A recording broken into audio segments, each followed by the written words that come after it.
Salut! Je vais vous parler de la non-mixité, ce que c'est, pourquoi elle dérange et pourquoi elle peut être nécessaire dans les milieux militants. J'avais déjà abordé le sujet de la non-mixité dans ma vidéo sur les alliés, que du coup je vous invite à aller voir parce qu'elle est plutôt cool et que les deux sujets sont très fortement liés.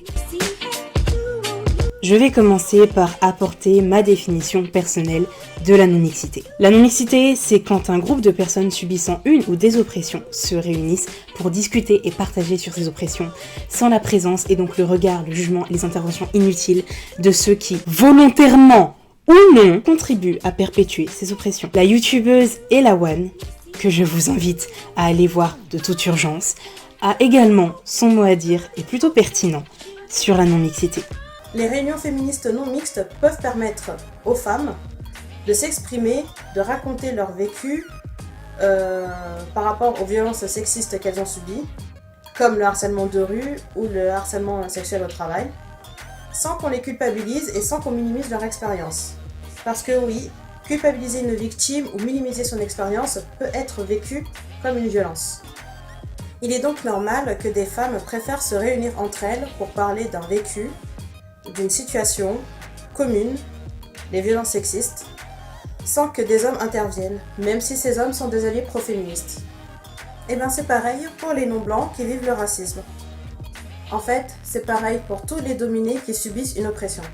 Selon la sociologue Christine Delphi, dans son texte « La non-mixité, une nécessité politique » paru en 2006, la pratique de la non-mixité est tout simplement la conséquence de la théorie de l'auto-émancipation. L'auto-émancipation, c'est la lutte par les opprimés pour les opprimés. Il existe pas mal d'associations et d'organismes qui opèrent en non-mixité totalement acceptés par la société, comme la Maison des Femmes par exemple. Mais dans cette vidéo, on va parler plus particulièrement du cas de la non-mixité utilisée dans les luttes antiracistes, parce que c'est celle qui, bizarrement, dérange le plus. Dans le cas de la lutte antiraciste, la non-mixité est un moyen nécessaire, voire salvateur, de se retrouver et de discuter de vécu, de ressentis et de stratégies. C'est l'occasion pour des personnes oppressées de parler avec des personnes susceptibles, de leur apporter de l'aide et du réconfort parce qu'elles savent et comprennent ce qu'elles éprouvent sans devoir expliquer ce qui leur fait mal, justifier leur ressenti et voir leur récit invalidé et interrompu.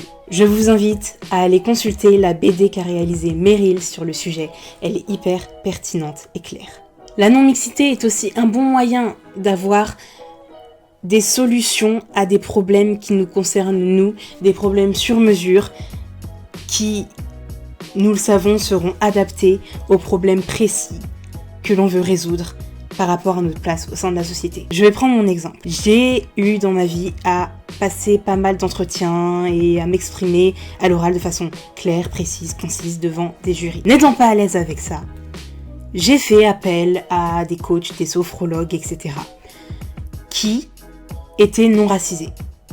Ce qui, à un certain moment, m'a posé un certain problème, puisque je savais que le fait que je sois aussi timide à l'oral et que je me sente aussi désavantagée et aussi peu sûre de moi venait du fait que je savais très bien qu'en entrant dans la pièce, je projetais une certaine image involontairement au recruteur ou à la recruteuse du fait que j'étais une femme noire.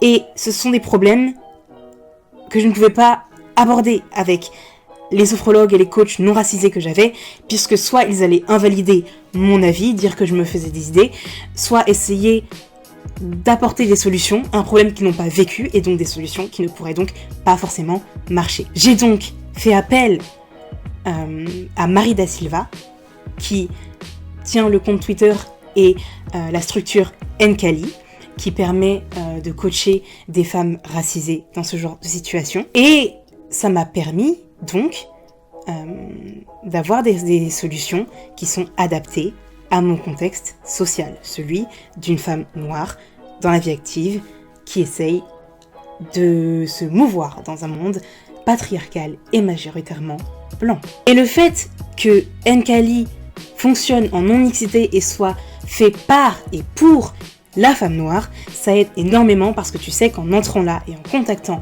Marie, tu sais qu'elle va te comprendre, tu sais que tu n'as pas besoin de réexpliquer ce qui te gêne, tu sais que tu n'as pas besoin de réexpliquer tout ce qui peut te faire souffrir et tout ce qui peut être un supplice pour toi dans les processus d'entretien que tu redoutes tant, parce qu'elle sait en fait, elle sait, et l'étape d'explication et de justification est inutile dans ce processus et on peut directement passer à l'étape qui est la résolution des problèmes. Et c'est un sacré gain d'énergie et de temps. Ce qui m'amène à mon point suivant. La non-mixité est aussi un moyen de gagner en efficacité quant à la mise en place de stratégies pour lutter contre le racisme. Vous devez vous rendre compte du temps qu'on perd à chaque fois qu'on essaye d'éduquer et de discuter avec des personnes non racisées qui ne sont pas concernées par le racisme donc, et le temps qu'on perd à essayer d'expliquer ce qu'est le racisme, de débattre sur la définition même du système, alors qu'on est là pour le combattre à la base. Et c'est le but de ces réunions non mixtes en fait, ce n'est pas de fomenter un complot universel vers toutes les personnes pâles de cette terre, c'est juste des occasions où on peut discuter le temps de quelques heures entre nous sur nos vécus et comment on peut s'organiser pour mieux les contrer. C'est tout. Et faut dire que c'est un sacré gain de temps parce que de ce que j'ai pu voir jusqu'ici, une après-midi non mixte sur le racisme et la lutte contre le racisme se déroulerait à peu près comme ça. Bon, les gens, c'est la fin de cette réunion. Donc on a vu comment lutter contre les microagressions sur le travail, on a vu quoi répondre à la question « je peux toucher tes cheveux », on a vu quoi répondre à la question « tu viens d'où ?» et au cas où la personne insiste, ok, on sait dans quelle instance on a le droit de contester un contrôle d'identité, d'accord, ça c'est fait, on sait aussi quels sont nos droits en cas de garde à vue, on sait quels droits on peut avoir en cas de manifestation. Je pense qu'on est bon là. Ok ? Bon. Il est 17h. Bonne soirée à toutes et à tous. Alors qu'en général, les réunions mixtes finissent tout simplement comme ça. Bon, ok. Il nous reste plus beaucoup de temps. On n'a pas pu couvrir beaucoup de sujets, mais au moins on a pu s'accorder sur une définition du racisme qui va ne vexer personne. Je vais essayer de récapituler, ok ? Tout le monde est prêt ? Bon, ok. Pour la dernière fois, le racisme, d'accord, est un système qui consiste à considérer que certaines ethnies sont inférieures à d'autres et que les blancs sont en général plus avantagés dans ce système. Sauf, on retient Pimprenel, Léopoldine, Apolline, Gontran, Bertrand, Jean-Baptiste et leur famille, sauf la mère de Pimprenel qui, une fois, a sorti le mot nègre à un dîner de famille. C'est bon ? Tout le monde est bon ? J'ai vexé personne ? Bon, on va peut-être pouvoir parler de comment lutter contre le racisme. Et merde. C'est juste insupportable en fait. Il y a des moments où c'est juste plus possible. Il faut avancer. Nous sommes en 2017.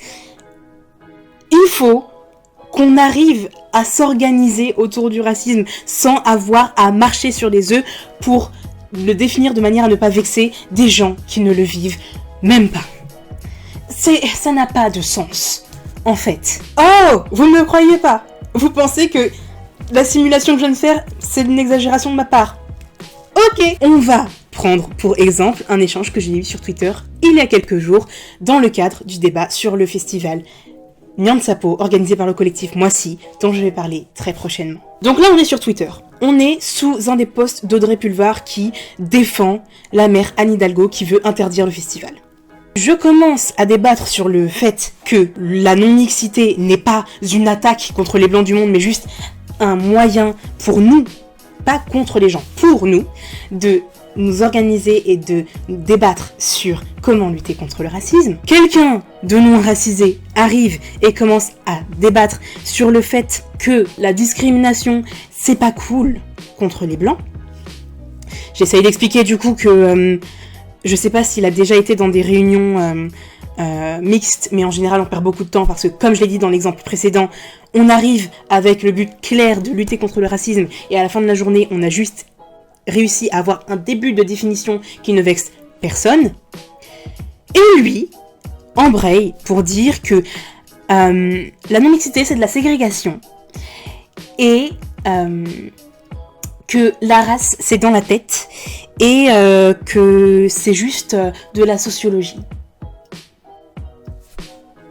Ce qui m'amène à la conclusion de cet échange, qui est le point que je viens d'aborder. On parlait à la base de la manière de lutter contre le racisme, que ce soit donc en non-mixité ou en mixité. Et le gars est arrivé en ramenant la conversation à ce qu'il, lui, en tant que gars blanc, estime être du racisme. Un pas en arrière dans la discussion. CQFD. En voulant argumenter contre le besoin de non-mixité des personnes noires, il a prouvé son utilité en 15 minutes.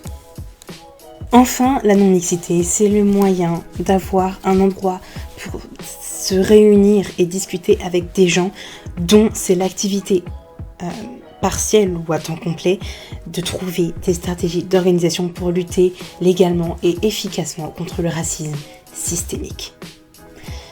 Et c'est justement ce que font des gens comme Siamas Bag et Fania Noël qui ont organisé le camp d'été décolonial, et le collectif Moissy, donc, qui du 28 juillet au 30 juillet va organiser le festival Nyansapo. C'est hyper important pour tous les gens qui n'ont pas forcément l'occasion, le temps, les moyens nécessaires de se déplacer en manif, d'assister à des tables rondes et de donner l'impulsion d'elles-mêmes à des initiatives comme celle-là, de pouvoir se réunir avec des afroféministes de toute l'Europe pour avoir des vécus à partager en commun, des stratégies et pouvoir rencontrer des gens qui ont un pouvoir sur ce genre de choses tout en étant concernés. Et c'est ça le principe de, comme l'a dit Christine Delphi, l'auto-émancipation. On lutte pour nous et par nous. On n'attend pas que des personnes non racisées au pouvoir s'intéressent à nos petites personnes et se décident qu'il faudra nous libérer de notre misère. On s'organise entre nous pour avoir la libération et l'arrêt d'un système qui nous pénalise par nous-mêmes. Tout simplement. Reprenons quand même à titre informatif les grandes lignes de l'affaire du festival Nyansapo parce que franchement, c'est drôle. Il y a quelques jours, des groupes d'extrême droite sont tombés sur les supports de communication du festival Nyansapo organisé par le collectif Moissy. Ce festival, qui va avoir lieu du 28 juillet au 30 juillet, sera divisé en gros en 3 espaces. Il y aura un espace qui sera accessible à tout le monde, un espace réservé aux personnes racisées, donc non blanches, et un espace réservé aux personnes femmes et noires, afrodescendantes. Et c'est tout ce qui était écrit en fait. Il y avait des espaces qui étaient décrits comme réservés aux femmes afrodescendantes. Les groupes d'extrême droite ont vu flou, ont traduit réservé aux noirs comme étant interdit aux blancs, et la maire de Paris, Anne Hidalgo, a repris ces informations sans même checker leur provenance, ou alors en checkant leur provenance et en les approuvant, parce que on ne sait pas forcément où est-ce qu'elle se tient politiquement, cette dame. Et ensuite, a entrepris de poster sur Twitter des menaces telles que oui, je m'engage à faire fermer et à faire annuler ce festival et à poursuivre en justice ses organisatrices pour discrimination. Et donc du coup, évidemment, Twitter s'est réveillé, a mis le monde à feu et à sang. Des journaux comme Le Monde ou Time ou Huffington Post se sont emparés de l'affaire. Et on s'est rendu compte que, oui, les propos d'Anne Hidalgo se basaient sur des informations venant d'extrême droite qui n'étaient pas vérifiées, qu'à aucun moment sur les supports de communication il y avait écrit « interdit aux blancs ». Et que c'était quand même marrant que quand on voit « réservé aux femmes noires », on pense « interdit aux blancs ». Parce que quand on dit « réservé aux femmes noires », on dit que ne seront pas admis les hommes noirs, les hommes asiatiques, les femmes asiatiques et toutes les autres hommes et femmes racisés. Mais curieusement, il n'y a eu que les personnes non racisées pour chialer sur le sujet. Et elles n'ont à aucun moment défendu les hommes noirs qui étaient du coup exclus, entre guillemets, de cette partie du festival, ni les autres racisés. Ils n'ont vu que leur exclusion. C'est toujours la même chose. On dit qu'on fait quelque chose pour nous, et vous le voyez contre vous. C'est fascinant. C'est fascinant. À aucun moment, on a mentionné une interdiction et un désir de ne pas vous voir. On a juste dit qu'on voulait se retrouver entre nous, et vous l'avez pris personnellement, et sans même vouloir défendre les autres groupes qui n'étaient pas bienvenus dans ces cercles, et qui, eux-mêmes, ont compris et ne se sont pas plaints. Enfin bref. Anne Hidalgo a ensuite rétropédalé et a posté sur Twitter le fait que, suite à son intervention ferme, elle était tombée sur un terrain d'entente avec Moissy, et que le terrain d'entente consistait à ce que les événements en non-mixité se tiennent dans des lieux privés. Sauf que si on regarde les supports de communication du festival, c'était déjà le cas. Moissy avait déjà prévu de tenir ces réunions non mixtes dans des lieux privés loués par le collectif. C'est beau, c'est beau bordel. Waouh, c'est poétique à ce niveau-là. Donc, en gros, on a un collectif qui a voulu faire quelque chose pour les femmes noires, l'extrême droite qui a déformé les propos, la maire de Paris qui a repris les propos de l'extrême droite sans même les vérifier, ou en les ayant vérifiés et approuvés, et les a balancés sur Twitter en appelant à la lutte contre la discrimination. Ils se sont rendus compte que la mairie de Paris ne pouvait rien faire pour interdire cet événement. En partie parce que justement la partie réservée aux femmes noires était tenue dans un lieu privé. Et ensuite, Anne Hidalgo a rétropédalé en disant qu'elle avait trouvé elle-même et imposé une solution qui était déjà prévue de base par le collectif. Si ça, c'est pas de la récupération de génie, on sait pourquoi elle est maire. Au moins, on n'a pas besoin de checker son CV. On sait qu'elle a les compétences en matière de communication pour être maire. Alors ça, elle pourrait pas faire autre chose, hein. Enfin bon. Vous pensez toujours que la non-mixité, c'est mal, parce qu'il faut lutter ensemble, et que c'est pas bien de vous exclure, vous non-racisés, parce que vous n'êtes pas concernés. Vous savez quoi ? Histoire d'offrir un peu de répit à toutes les féministes noires que je vois s'épuiser sur le sujet tous les jours, j'ai, grâce à des témoignages qu'on a bien voulu me faire passer sur Twitter, compilé les principales objections, questions et inquiétudes des gens étant contre la non-mixité pour lutter contre l'antiracisme, et je vais essayer d'y répondre.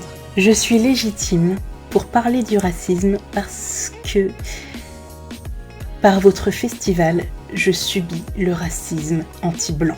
Non.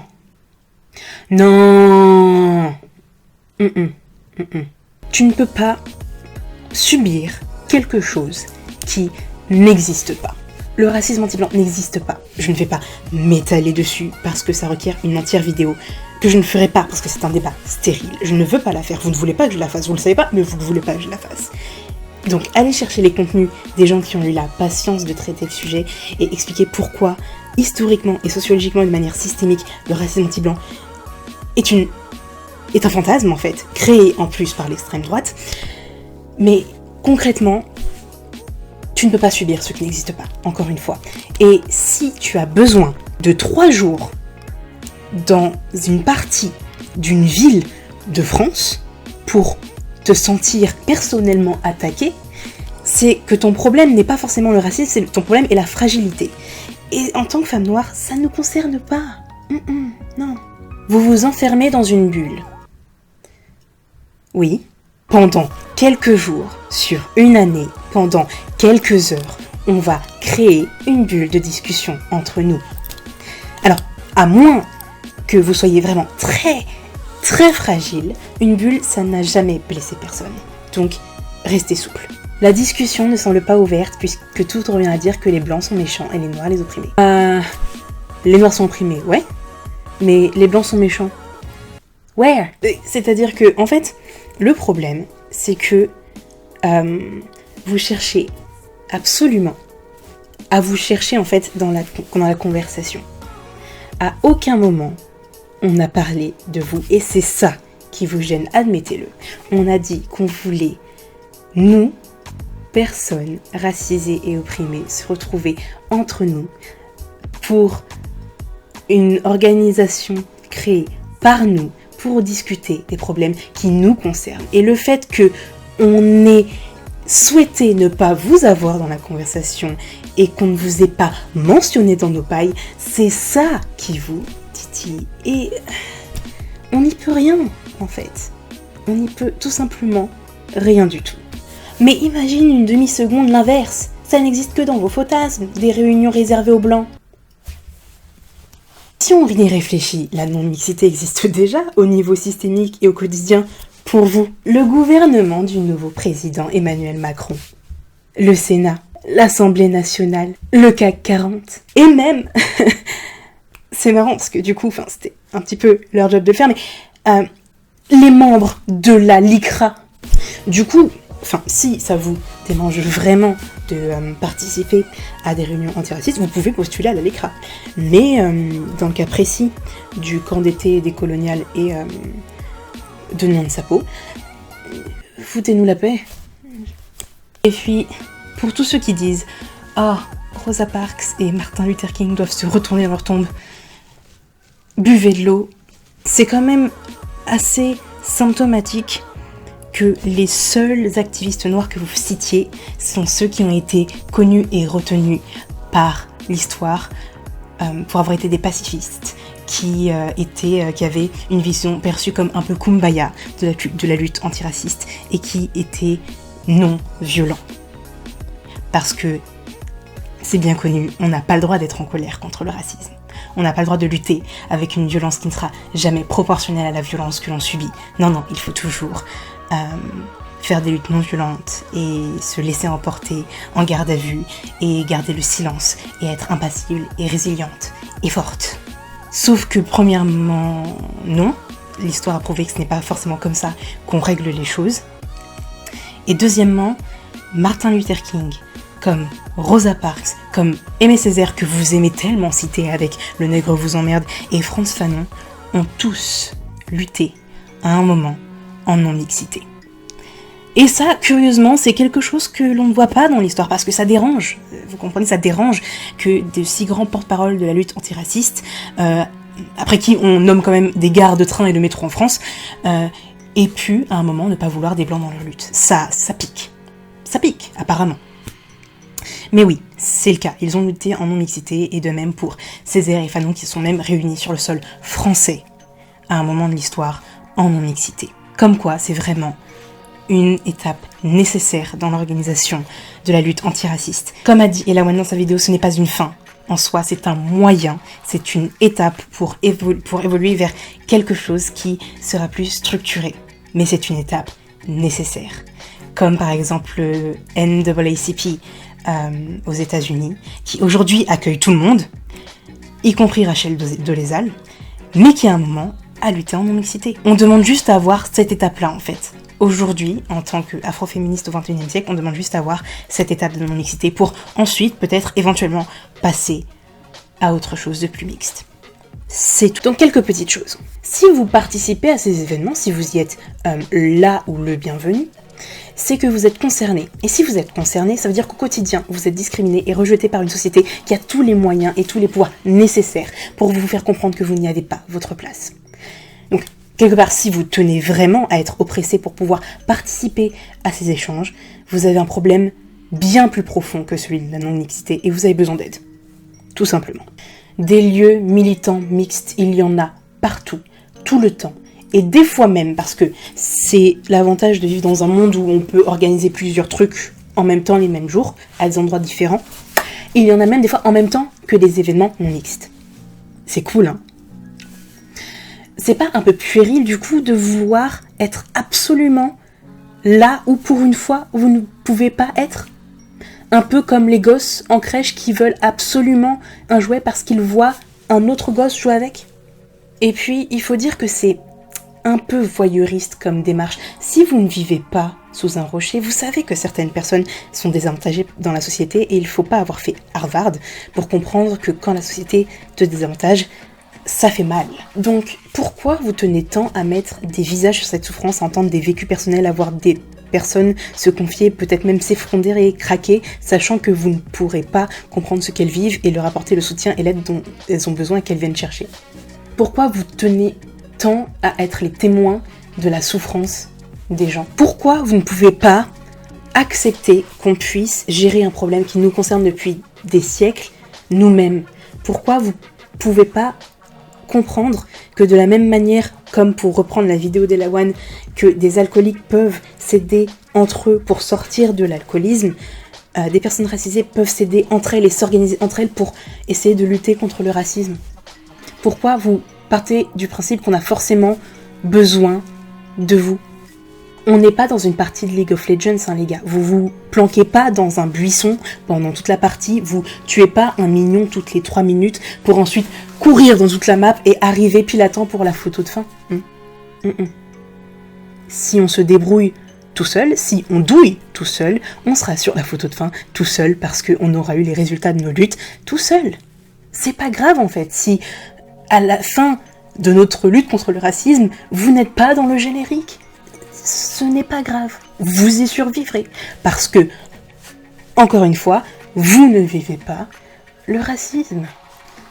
Et puis, c'est pas une démarche un peu égoïste